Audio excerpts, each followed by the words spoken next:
Bonjour à tous, j'espère que vous allez bien. Aujourd'hui, je vous propose une petite vidéo sur la façon dont je procède pour imaginer mes photos de Voie lactée. Je n'aborderai pas le côté technique de la photo, mais vous montrerai uniquement les outils qui sont disponibles sur le net pour pouvoir imaginer et créer une photo avant d'aller la faire sur le terrain. Pour ce, je vais vous montrer comment j'ai pu imaginer cette photo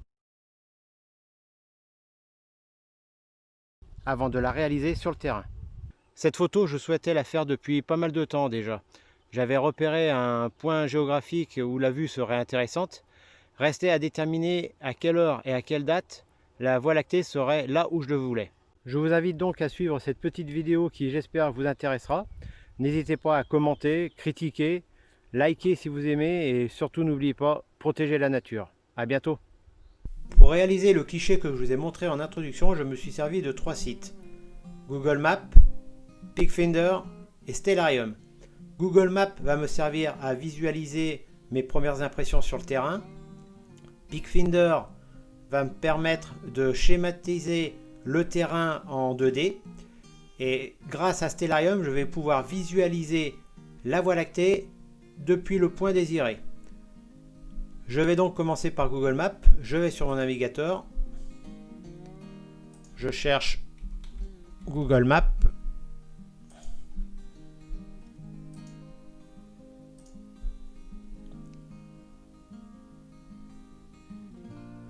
Alors si vous vous souvenez bien, j'ai trouvé ce point en rentrant du travail un petit peu par hasard, qui va de la route de Launat à Marchand. Donc je vais taper la commune la plus proche. On va taper Launat.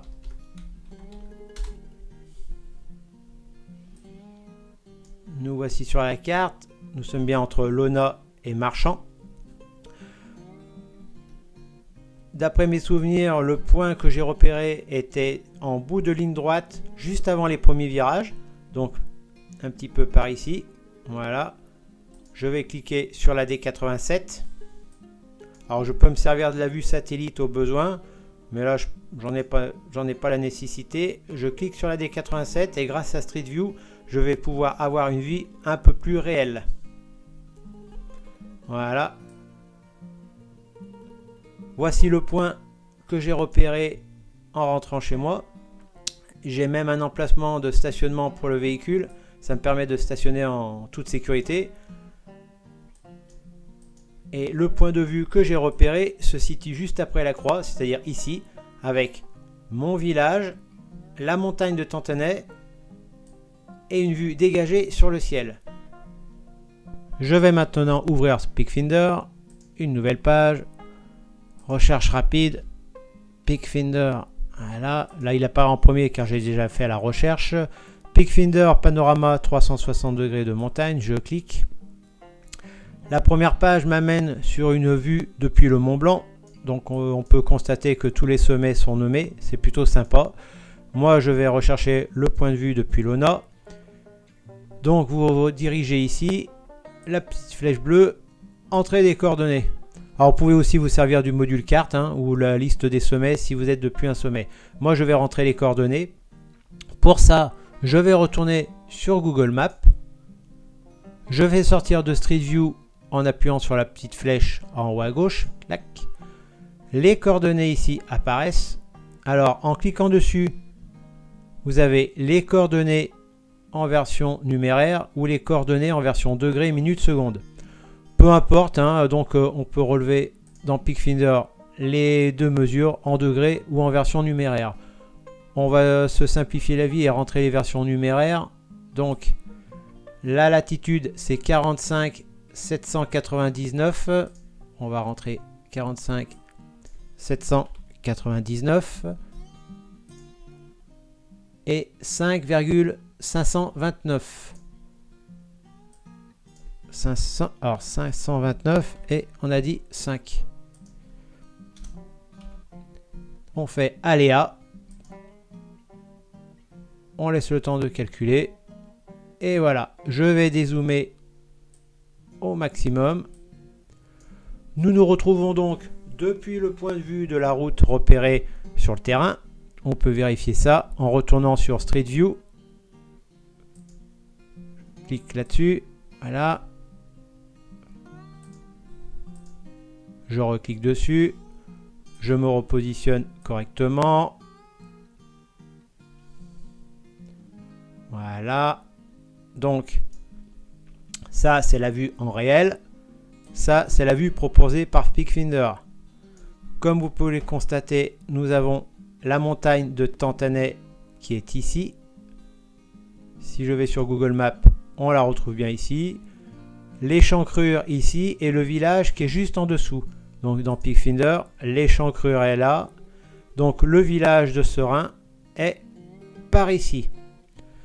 Dernier site à consulter, Stellarium. Stellarium va m'aider à positionner la Voie lactée selon mes souhaits. Je ouvre une nouvelle page. Petite recherche de Stellarium. Voilà. Je clique sur Stellarium. Alors Stellarium est disponible en version logicielle à télécharger pour Linux, Mac ou Windows ou la version en ligne. Je vais me servir de la version en ligne. Je clique. J'agrandis mon écran. Voilà. Une fois Stellarium ouvert, nous allons régler donc nos coordonnées géographiques et l'heure et la date souhaitée. Pour régler les coordonnées géographiques, on se dirige en bas à gauche sur le petit rectangle gris. Je clique.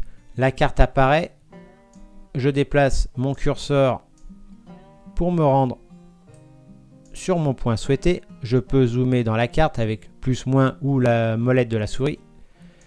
Je me déplace ainsi. Je recherche Lona Marchand. Voilà. Je vais zoomer. Je place mon point sur la D87. Voilà. Je vais affiner la position grâce aux coordonnées. Alors, on peut retourner dans Google Maps. Ici, voilà. Et les coordonnées. Alors, en latitude, j'ai 45 799. 45 799, je ne suis pas pile poil, donc je vais remonter un petit peu. 45 799. Et en longitude, je dois avoir 5 529. 5 529, donc on n'est pas bien bon. On va remonter là. 5 529. C'est pas là, voilà. Hop. Encore un petit peu. Encore un petit peu. Voilà. 45 799 et 5 529, on est bon. Je clique sur Use this location. Voilà. Dans l'idéal, moi je voudrais positionner la Voie lactée au-dessus du village. Donc déjà, je vais regarder la map position. Donc c'est sud-est. On va se déplacer Stellarium vers le sud-est. Voilà, comme ça. Maintenant, je vais faire apparaître la grille des azimuts pour positionner le village.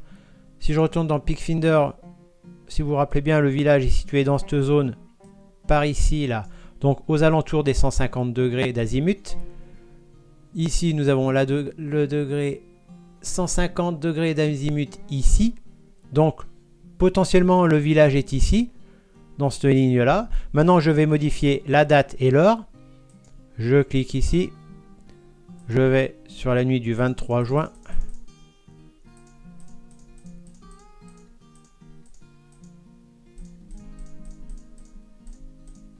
Voilà, le 23 juin.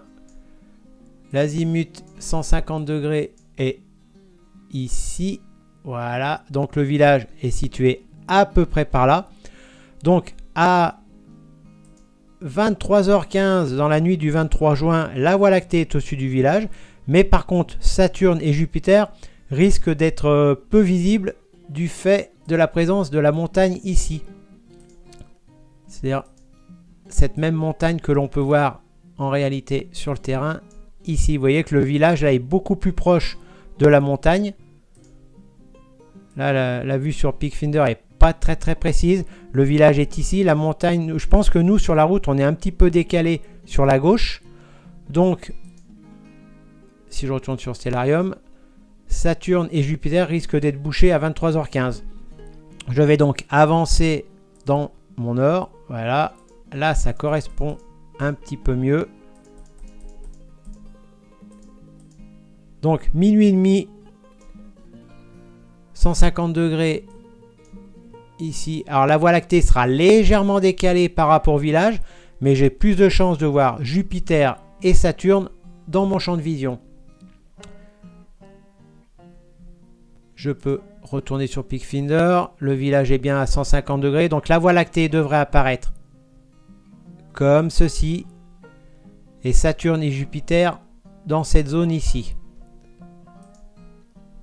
Voilà. Donc tout mon repérage est fait. Maintenant, je n'ai plus qu'à aller sur le terrain la nuit du 23 au 24 juin. Donc on sera déjà le 24 juin à minuit et demi pour vérifier tout ça.